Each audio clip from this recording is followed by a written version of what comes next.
Welcome back to D&C in 23. My name's Alex. I am your host for today's episode, talking all things Tuesday, June 13th at the Riverbend Music Center in Cincinnati.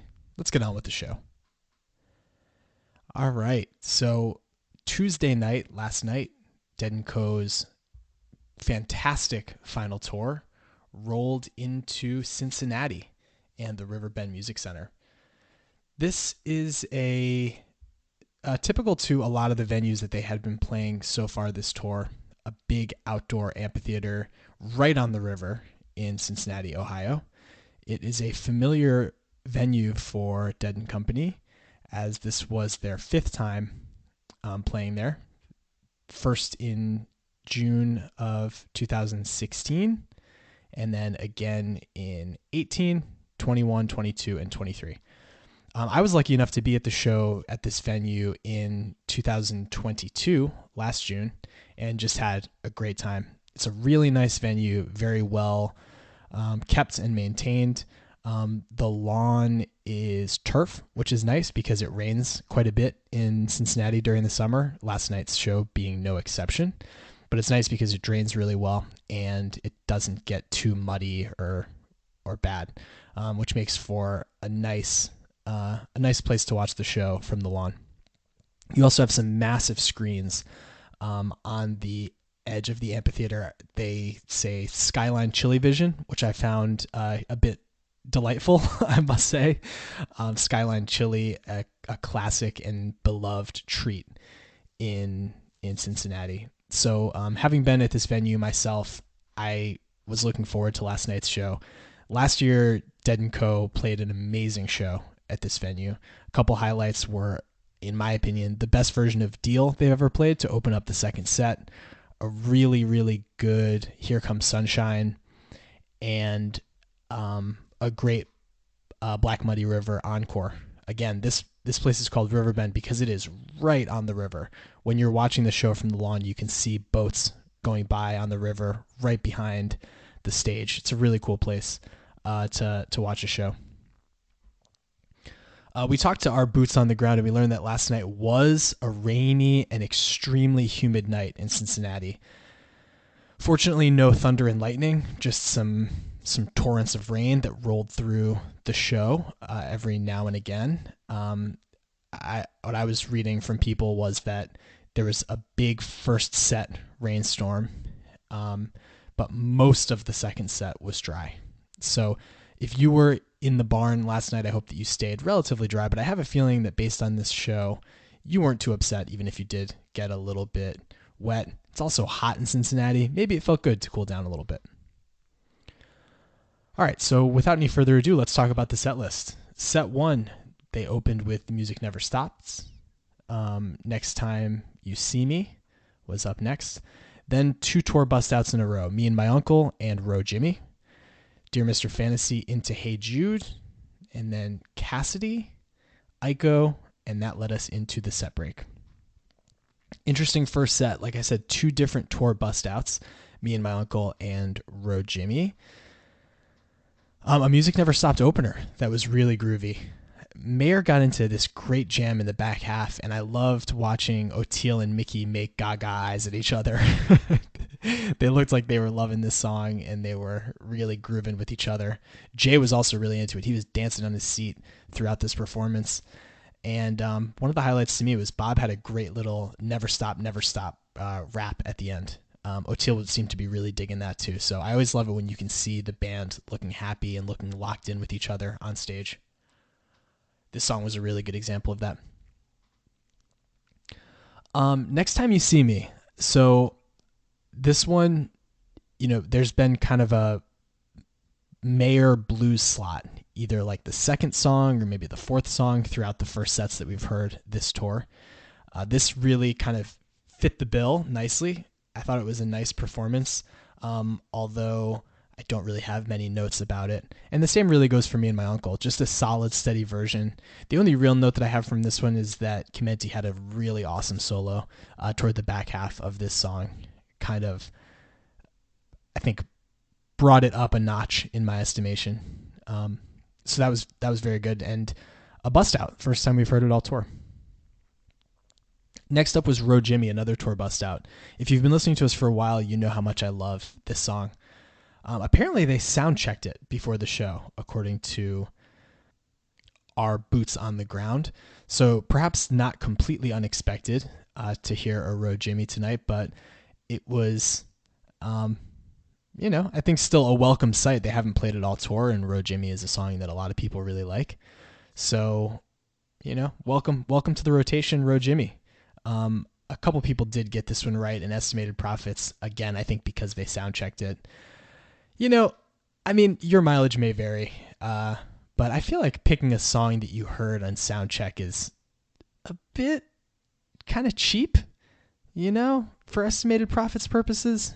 No, the whole point is that we're trying to predict things based on, just using our intuition and things that we've heard there in years before, kind of the rhythm that the band is in, what they've been playing lately.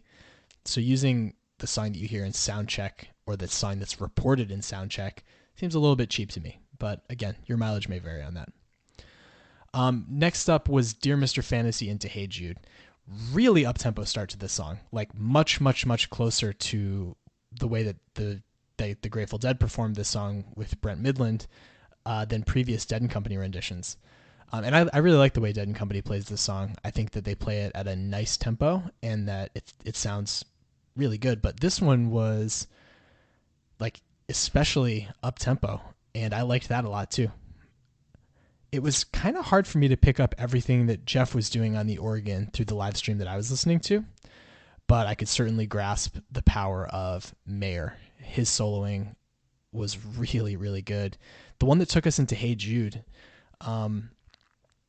just a snappy little solo, really, really tight, and then it kind of led us into Hey Jude, where he had a much longer solo that really like boiled up and then took off.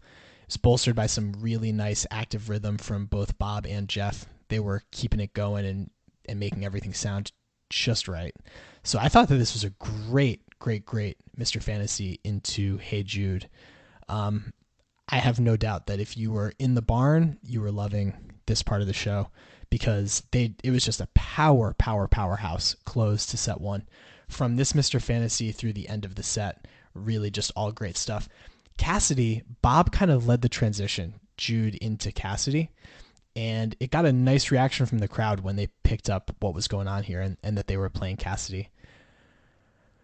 John built up this really, really nice long solo before the last verse, and I kept thinking, they're going to come back. Oh, okay, now they're going to come back. Wait, are they playing Jack Straw now? No. Okay, now we're into the Fare Thee Well.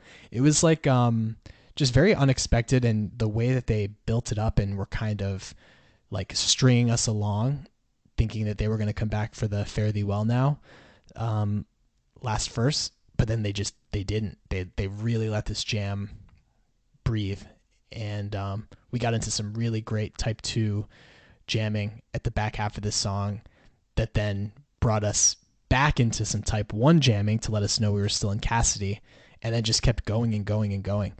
This was a monster version of this song. They've been playing these big, long jams at the end of the first sets a lot throughout this tour, and this one would be one that I would point to as just a perfect exemplification of what I think they've been going for in these big jams. Just very exploratory, powerful, interesting, and locked in.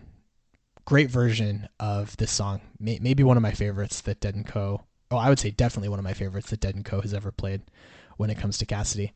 And then they punctuated the first set with Iko Iko. This is the second straight year that they've played this song in Cincinnati. That's 2 of the last 4 times they've played it.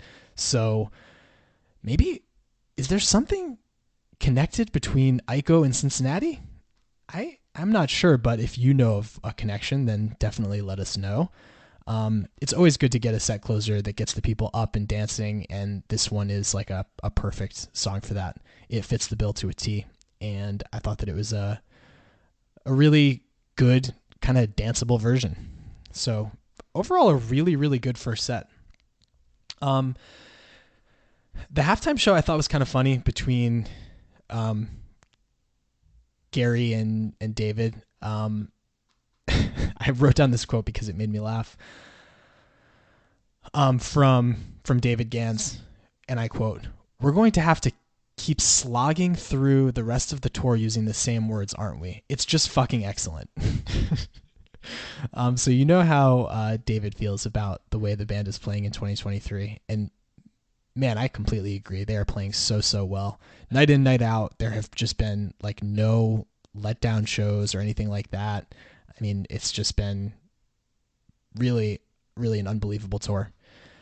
So set 2, we started with Here Comes Sunshine, then Viola Lee Blues, Looks Like Rain, China Cat Sunflower, into I Know You Rider, into Drums, into Space, into The Wheel, into Wharf Rat, Casey Jones Closer, and a Touch of Grey Encore. What a set. So Here Comes Sunshine, this was a big version of this song. A really amazing jam in the latter portion of this song. There was a moment where I really thought they were going to bring us back into the final verse. Usually before they do, you get the dun, dun, dun, and then back into Here Comes Sunshine. They did that maybe 2/3 of the way through the jam that they were working on, but they did not take it back into the chorus, which I was really expecting them to do. So they instead let it expand outward even more. Found more space for this song, more space to jam with, and I thought it was excellent. Really channeling some of the same energy that they had during Cassidy, where, you don't think of Cassidy as a song that would necessarily invite a 15-minute long version by Dead & Co.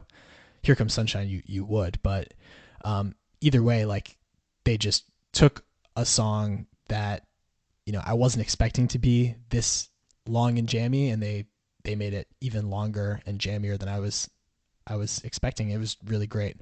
And the same goes for Viola Lee Blues.